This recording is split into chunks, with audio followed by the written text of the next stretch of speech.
Once you've opened up a spread, you can then utilize the tools and all the different features to be able to start developing a spread.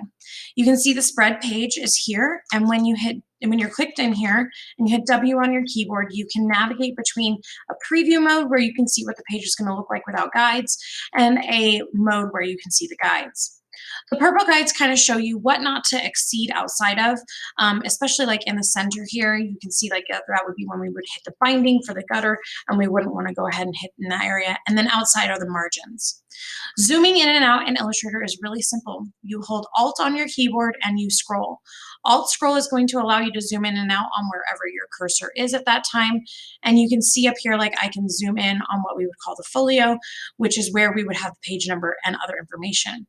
You can also see that you don't want things to exceed the black line above, or unless you want it to bleed. And then the orange is where the book is probably going to get trimmed.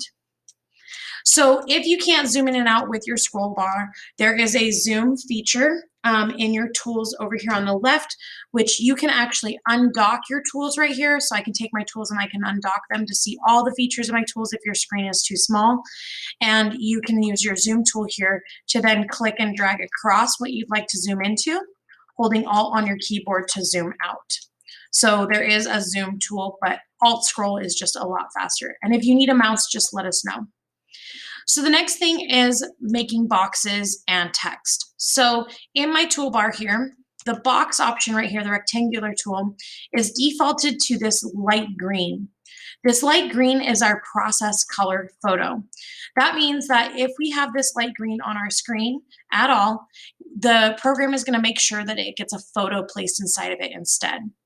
So I can go over here and I can head outside my margin if I'm wanting to for my design, which is fine. But I'm going to go ahead and actually put a dominant element in the bottom left corner here and make it come up and across by just clicking and dragging. This green box represents a photo. So that's where my dominant element would be. I'm then going to go ahead and add a heading, and I'm actually going to put the story right over here on the left. If you just click, you'll see that nothing really happens on your screen, but if you click and drag, you can then create a text box. That text box will then get this blinking cursor inside of it, and we can put in, for instance, we can put in the words heading here.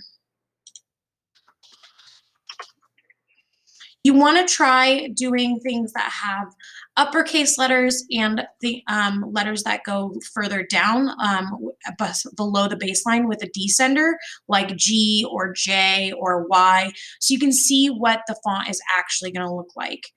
And then what I want to point out is that I can take my move tool here. I'm actually going to just move this over here on the left. My selection tool, which is the black arrow, and I can zoom out and you can see I then have a text box that I could keep typing in. This will allow me to move the box around as needed or adjust the width and the height. But if I want to, I can actually move it and try and align it to the top of the dominant element. And you'll see that the guides will try and kick in and help me find the top of that. What's nice about our book is we want to keep things consistent. And so we've built some pieces in for you to keep things consistent. So over here on the right, underneath paragraph styles, is a headline, story copy font, handwritten headline, probably more to be honest, depending on what's available to you. But I can choose the headline, for instance, and it's going to make it be the headline font at the right size, 80 points. I can also use the other font. So if we have multiple fonts in the year, you can see that there's a secondary font for me to see what heading is going to look like. With this selected, I can change the color if I want to. Coloring is kind of interesting in InDesign because not only do you have the color of the text, but you have the color of the text box. So I can go ahead and I can change coloring up here with the fill and with the stroke. With the fill and the box selected here, if I choose one of our colors, which all of our colors should be automatically in here for this year's color scheme, you'll see that it will adjust the fill of the box, not the fill of the text.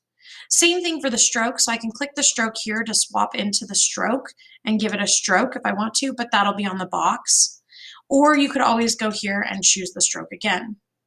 So you can see that by default, I'm changing the box settings. If I hit Control Z to go back, it'll take me back to where I was. I just hit it twice. If I want to change the text color, I can go to this box up here and choose the T instead, This will then change the color of this text, allowing me to apply text coloring. And then if I want to apply a stroke, which right now is set to none, I could essentially apply a stroke of a different color. Once you're working with stroke, you can change the width of it right here and make it larger or even smaller below 1 point. So that's how you get text and a box on your screen for an image. If you want to preview this at any time, you can hold Shift on your keyboard and hit W, and that will take you in a full preview mode of what it would look like with the gutter in the middle. In addition, anytime you're clicked on text and you want more text options, like maybe you want to center the text in the text box, notice how with my selection tool selected, I don't get any of those features up here, but if I select my type tool, even with my type tool selected and this box selected, I can now change like the font size, I can change the spacing of it, I can make it centered over here, I can do all those kinds of things that I would want to do with just the type tool selected. I don't have to actually go in and select the text. So that's how you can get basic text and pictures in here. Important that you remember that we have paragraph styles over here, which is going to help you a lot for being able to drop in text and then be able to make it match our settings really quickly.